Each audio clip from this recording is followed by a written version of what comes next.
Hey friends, Ellie Mae here, your financial coach, helping you save money, make money, and eliminate that bad debt. So excited for you to be here. It's Friday, wherever you are in the world, even if you are on the other side of the pond, it's probably Friday night, but still it's Friday night. I know some of you guys get so excited when it's Friday. I get excited about every day of the week, but I do relate. I was there at some point. Today is the last day of the series of seed time, progression time, and harvest time. Tomorrow afternoon, we'll probably do a Q&A. So if you have any questions, you can go ahead and send me. If you might not be able to be live, at least I can address them, and then you could, listen to it later. But yeah, super excited. It's been an exciting time, and I love the feedback. I really do appreciate it. And also, thank you for all the well wishes. My sinus was acting up yesterday. Today, I feel so much better. And so I had to, although I don't like to take things for it, I did take something for the sinus because it's not funny and it's not nice to be on the to be on the camera and your nose not wanted to work with you. But again, thank you for being here today. So a little recap of what we've done so far. We've talked about planting seeds. That's your seed time. But first of all, our first Monday was about the perfect timing or the power of timing. Why now? Why? Well, that's that saying that goes, the best time to have get started or to plant a tree or to do anything was 20 years ago. But I know some of you guys are in your 30s. So okay, 20 years ago wasn't feasible. But the second best time to do anything about your finances, personal growth, professional growth is now. Right? You didn't start 20 years ago, so let's start now. So then after that, we spoke about planting seeds, which is the seed time, based on what you want to do, whether it's your finances or your personal or professional well-being. Well, you have to start planting the seeds, just like a farmer. If he wants a crop of corn, he got to plant the seeds. He can't just will it or wish it or just pray on it and it will appear. You plant the seeds first. Then you could speak on it, speak positive on it, pray on it, whatever your belief is, speak it into existence. But you have to plant the seeds first. Things don't just appear. At least that is what I believe, correct? The second step, we spoke about progression time, which many people feel is the hardest period because you have to have, not only you have to have patience, but you have to be consistent and let those seeds grow. You don't, you nurture them, you water them, whatever it is you have to do based on whatever seed. Again, disclaimer, I'm not a farmer. I don't know anything about planting. I do not have a green thumb, so don't throw the phone at me. But the thing is that I know each thing that you're planting is different. Like some seeds, you have to water them a lot. Others, you don't have to water them a lot. Some, they have to be right on the sun. Other flowers, you don't. So based on what you're doing, you have to learn to nurture it and be around people that already planted those seeds and are in the same process, or that maybe even have the harvest. Read books, educate yourself, have a financial coach. Shameless plug. Don't throw the phone at me. And and most importantly, be patient. Now, the third and final phase is harvest time. We spoke about that yesterday. Now, harvest time, like I said, is not final. That's just that you reach that goal, but then now you can build on it. Isn't that exciting? Knowing that for the first time ever, you save $5,000 and now you feel excited. You do, a mini celebration, either a staycation or vacation, take the family out for dinner.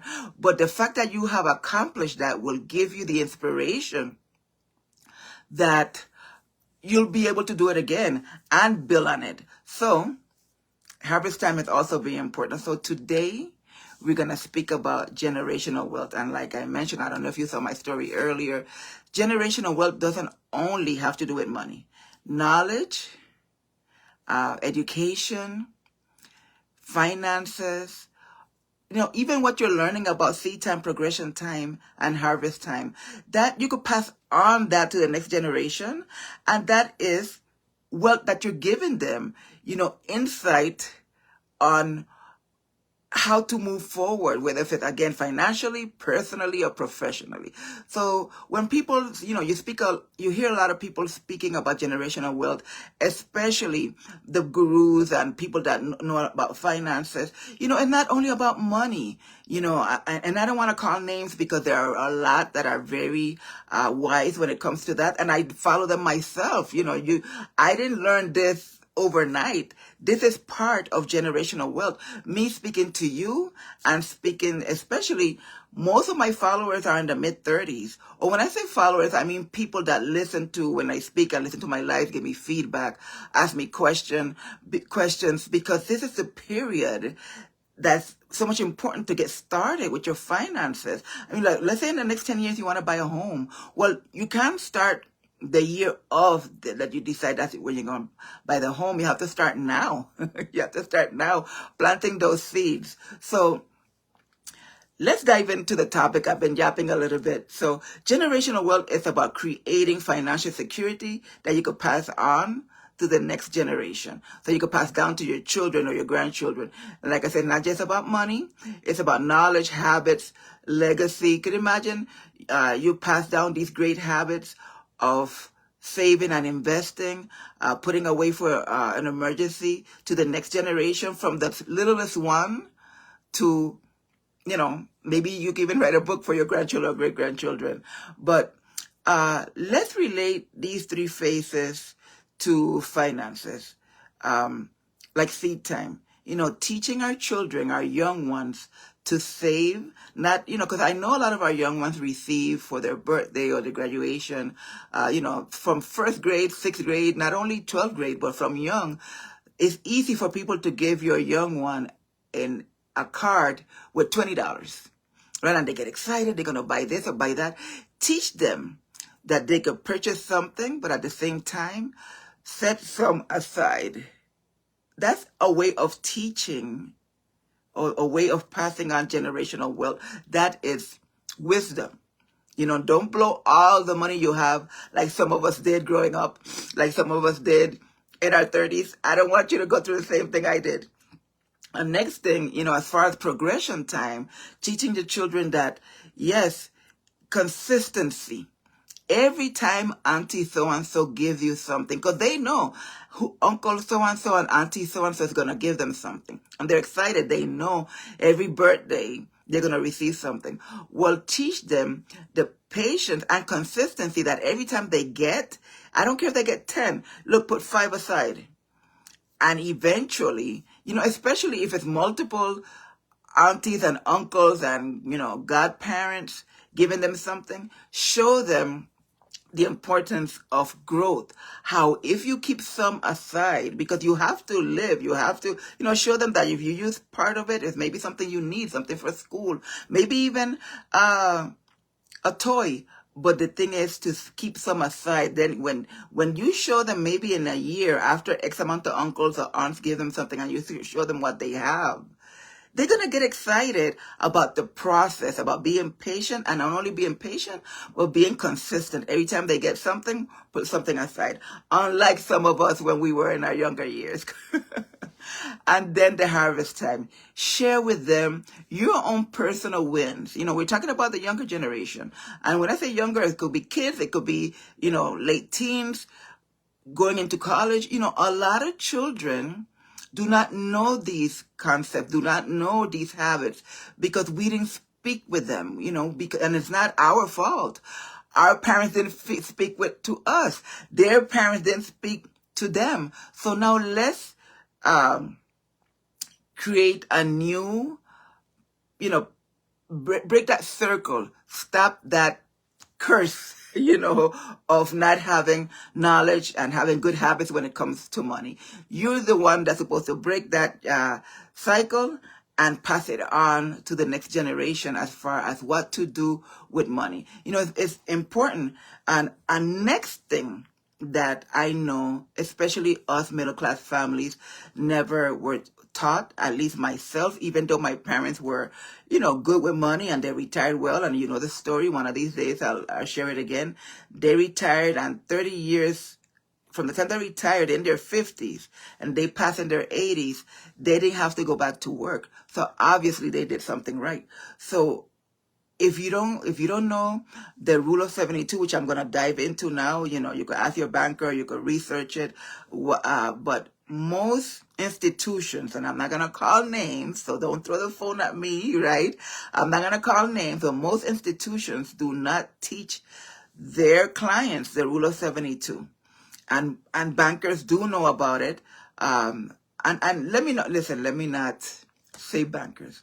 A lot of people know about the rule of 72 and they don't pass it to their clients. So I'm going to dive into it, and I want you to not only research, or we could book a consultation. My link is on the screen if you're watching live or the replay, and we could see how it could help you grow your money. And of course, like I always say, we have professionals in our office. If you want to meet with them, whether it's virtual or face to face, our office is in Miami Lakes. And so if you're in Florida, you're welcome to make an appointment, and you could go in face to face. And even if you're in Florida, you could do it virtually. And if you're not in Florida, we could do it virtually. But compound interest is very important. As a matter of fact, there's a saying that says that compound interest is the eighth wonder of the world. So if you understand it, you're good.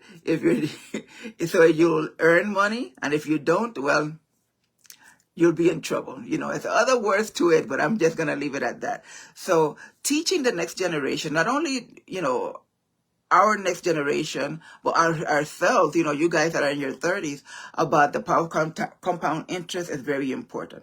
So, and I know you think commercials that say, with institutions that say, let your money grow, compound interest, and this and that, but they don't explain it. So the rule of 72 says this, that whatever interest rate you're getting from whatever institution, you divide it by 72, and that will tell you how long it will take for your money to double. I know it's a mouthful. Let me say it again. The rule of 72 says that whatever interest you're getting, whether it's your bank or credit union or whatever, you divide it by 72, and it'll tell you how many years your money will take to double. So let's use this example. Let's say you have $10,000 and you're getting 3% interest. Well, something, let's say $60,000, because, you all have it like that. At your age, I didn't have it like that. But let's say you have $60,000 and you're getting 3%. So the rule of 72 says that, sorry for that blit. Okay. If you're there, let me know if you can hear me. Sorry about that. This is what happens when you're on live. Let's get back to where we were going. And it's probably, and even the camera now is acting funny, but that's okay. We're going to be all right. The rule of 72 says that whatever interest you're getting, you divide it by 72, and it will give you the amount of years that it will take for your money to double. So let's say I was saying that you all have it like that. You have $60,000 and you are getting 3% interest. So that means it will take 24 years for your money to double, which will be $120,000. Which $120,000, it's a good amount. But I don't know about you. I don't have 24 years to wait for my money to double, because I'm way older than you are. So now, let's say you're getting 60%. So, you have $60,000. Now you could do it with any amount. I'm using 60 because I use that a lot when I do my presentations. So you could do it with 10,000, 5,000, whatever it is. The thing is that whatever interest rate you're getting, you divide it by 72, and that will tell you how many years it will take for your money to double. Now, if you have 60,000 and you're getting 6%, 6% is better. Obviously, it's better than 3%. So you divide that by 72, and it'll tell you that $60,000 is going to take 12 years to double, which is not bad. Listen, the way, a lot of you say, and I agree, that time is going so quick. You know, it was just 2020. Now it's 2025. For some of us that are older, it was just 1999 and now it's 2025. So time does go quick. That's why it's so important. You know, when we say when you're planting seeds, the best time to have done it is 20 years ago, and the second best time to do it is now, right? So now let's say you're getting 12% of interest, and you might say, Ellie, where in the world am I going to get 12% interest on my money? That is great rate of return. Well, that's another topic for another day. I'm going to have a specialist or investment specialist come on, and we'll do a live, and so you can start, excuse me, you can start sending me questions about that. But let's say you're getting 12% and you have $60,000. The Rule 72 says that your money will double in 6 years. So the same span of 24 years, that if you had 3%, instead of having 120,000, you would have 960,000. Can you imagine? In 24 years, your little $60,000 goes to $960,000. That is great. Based on the Rule of 72, which is tried, true, you know, I'm not making this up. Ask your banker, or ask your accountant if they know about the Rule of 72. So the thing is, how are we supposed to win in the money game, which is our society? Everything is money if we don't know the rule. Well, this Rule of 72 is very important. Compound interest is very important. So you could do it, you know, I give you as your homework. Do it with $10,000. Do it with $5,000. The thing is to find out and know. That's why you have to book a consultation. Find out where you could get this kind of interest. What kind of product can you get so that your money could double faster because they have a higher rate of return or a higher interest on your money. Okay, that's another topic, another day. Today we're talking about generational wealth. Now, could you imagine you teach your young ones about doubling their money? You know, so when it comes to your young ones, you can open a custodial account. You could open a 529 for their college education, whether they want to go to college or not. You know, the states, the government now has changed some rules when it comes about the accounts that you open for your children. And instead of the aunt, uncle, godparents putting the money, giving them the money, it could go into that account. Again, that is another great topic that we're going to do. And like I said, we're going to have an investment specialist on so that you answer some of your questions. And as a matter of fact, from now, you can start sending me the questions so that we could put them together. And in case if you're not able to be live, your specific question will be answered. Now, again, speaking about generational wealth, right? Because this is what it's all about. How to get all of this information that we have learned this week and pass it on. That is generational wealth. Educating our younger ones. Trust me, kids understand things. We don't give them as much credit as we should because we don't sometimes communicate with them. But the earlier you start, the more you empower them to learn about money. And then now when they go out into the world, they don't get in trouble like some of us did. That's an internal joke. So anyway, start teaching them. You know, there are books for kids about financial literacy. And if this resonates with you, if you have young kids, you know, put a 7 in the comments or put your email in the comments. I can send you the link so that you could download the book on PDF form. Trust me, I'm not going to have you reading, but I'm not going to have you give you a physical book. I know most of us don't do physical books anymore. The PDF on the real how money works. And there's also one for children. So let me know which one you need. You could put it in the comments. You could send me a private message. So from now, we need to start teaching the kids about budgeting, saving, and smart purchasing, you know, or smart spending. That's where I went back to saying, like, when they get money, don't have them blow the whole amount. You know, maybe give them a little treat, but teach them to save and how to make that money grow. And most importantly, lead by example. If your kids always hearing you talking about how broke and how you can't pay this bill, or you don't have enough to pay attention, they're gonna think that's the norm. I didn't grow with that, so I'm just saying what I hear people saying.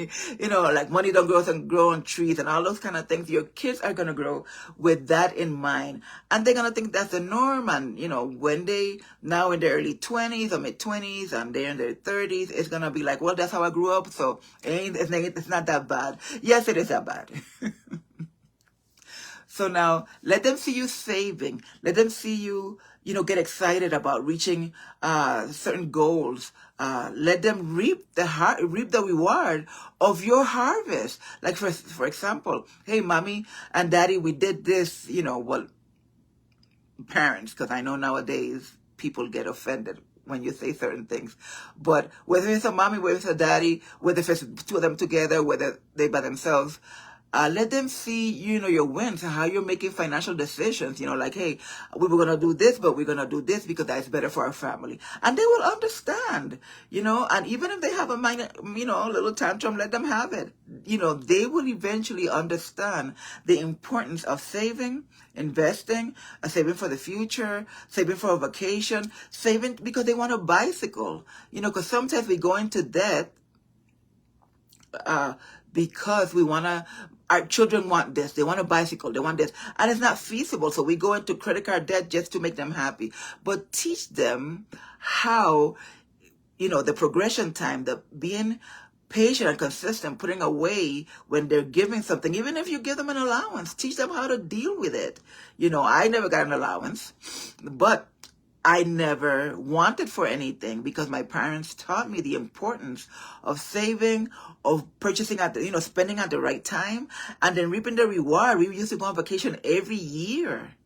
So I prefer that than having the best bicycle ever. What it is to go on vacation every year, and my parents were not in debt anyway.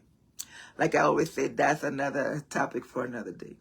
So let them, I'm not saying to let them make the decisions with you, but let them be part of the process. That is also part of generational wealth. Teaching them from now what to do when it comes to money.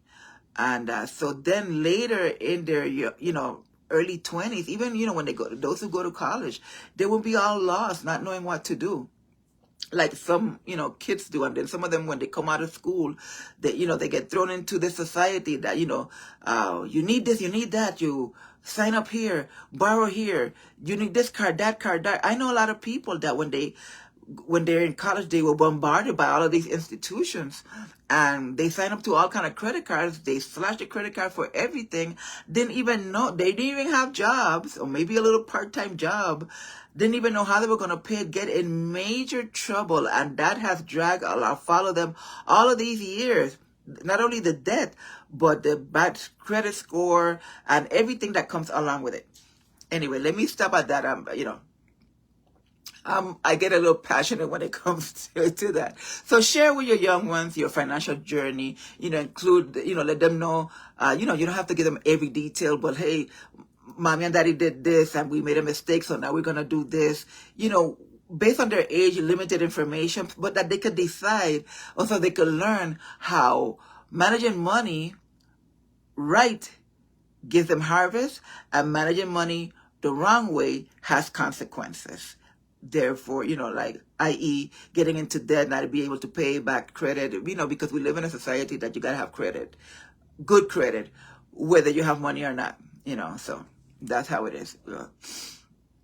So what's one financial lesson that, want to pass down to your children? I want you to ask yourself that. What is one financial habit that you want to pass on to your children? Have this conversation with them. Again, drop a 7 on the comments if you want access to the real how money works. And I will send you the link so that you could download it. And not only for your children, but for yourself. Some of us adults, I know that even in my 30s, we were making some good money, but we never got with a advisor or financial coach or with somebody that would teach us how to make our money grow at that time, even though we were making, good money. And when I say good money, it's relative. For some people, good money is $60,000. For other people, it's over six-figure income. But I wish that the concepts that I know now, I knew in my 30s. And I know I look like I'm 38, 40, but I'm not. So make sure you drop it in the comments. If you want to, as usual, be private and send me a message. But I urge you to drop your comment, your thoughts or questions in the comments, because somebody else not only gonna get inspired, but maybe learn. That way, tomorrow when we do the Q&A, even though you might not want to come on and say who it is, but if you send me the questions privately, I can answer the questions, and then people wouldn't know it's you because you're like that. But anyway, excited again for this week. Thank you for joining me. It's seed time, progression time, and harvest time. And I think even as I spoke about the topic and did research, it reminded me of certain things that maybe I have to tweak for myself, because we are all in this together. We're growing together. We're learning together. And the most important part that I wanted to share with you was the rule of 72. Sorry that the phone wasn't the connection was being a little silly with us today, but we're getting there. And that's what happens when you're live. Appreciate you again. Ellie, your financial coach, helping you save money, make money, and eliminate all of that bad debt. So I'm looking forward to getting your messages for your questions for tomorrow. And if I get enough questions, I'll go ahead and read them live and answer them live.